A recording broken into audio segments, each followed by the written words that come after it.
Ladies and gentlemen, welcome back to the analysis of YOLENO TV. I hope you well.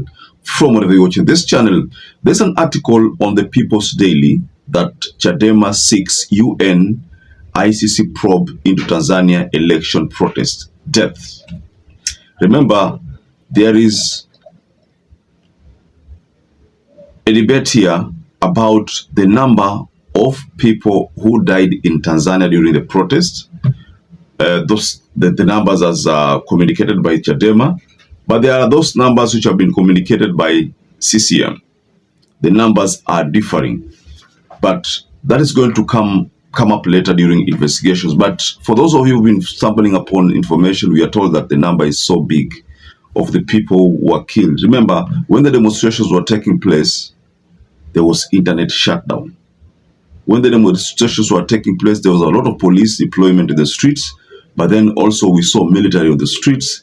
But again, at one particular time, we saw a very bizarre scenario where military weighed in on the issue of police brutalizing citizens of Tanzania. And then there was talk that military told the police not to, use excessive force on the citizens. Now, let us get back to what Chadema is saying. Now, Tanzania's main opposition party urged the United Nations and the ICC to launch an independent probe into what it terms as mass killings of citizens by security forces following last week's disputed election. So in a statement issued, Chadema Secretary General John Mnyika condemned the government's handling of protests and called for international intervention to restore peace and justice. And this is what he said. We advise and appeal to the international community, especially the United Nations and the International Criminal Court, to urgently conduct an independent investigation into these killings committed by the government of Tanzania against its citizens and to take appropriate action. We strongly condemn the unnecessary use of force by the security organs of Tanzania against demonstrators who chose to exercise their constitutional and legal right to peacefully protest against the illegal exercise of the so-called elections. That's what Mnyika said. And then there is a letter here that he shared, which the title is Public Statement. So what you need to understand here is that Mnyika is telling the ICC to investigate this circumstance surrounding the deaths of I think it's around 700 according to them. Why that number? So the ICC has been invited to come and look at the issue and ascertain whether this is the number, and if this is the number, then if someone should be held culpable. So ICC, it's just a matter of time before you see the response from ICC, because ICC will respond to that because they are bound to respond to this issue. So there's something I need to bring you up to speed with, the issue of violence and internet shutdown. Now,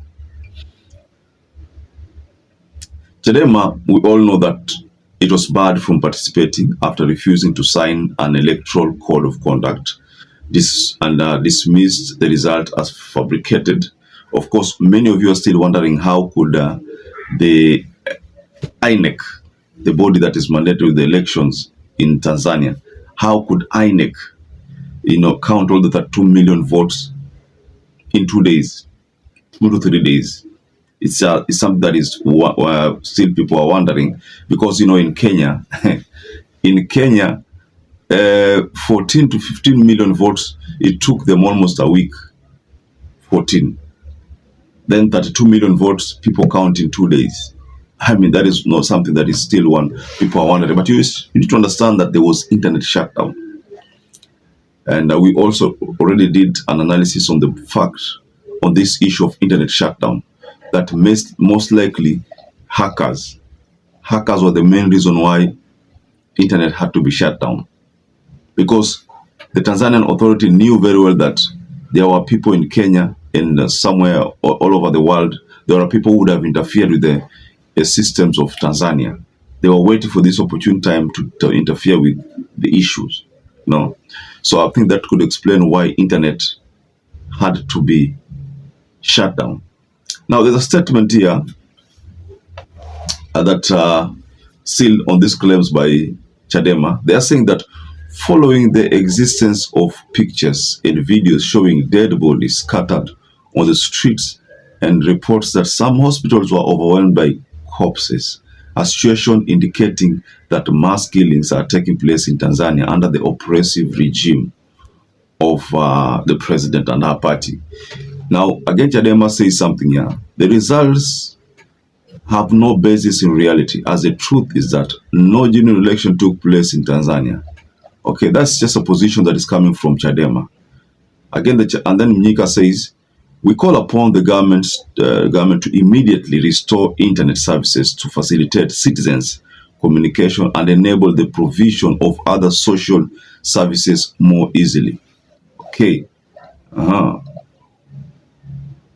Chadema does not recognize SAMIA SULUHU's person as the president of the Republic of the United Republic of Tanzania.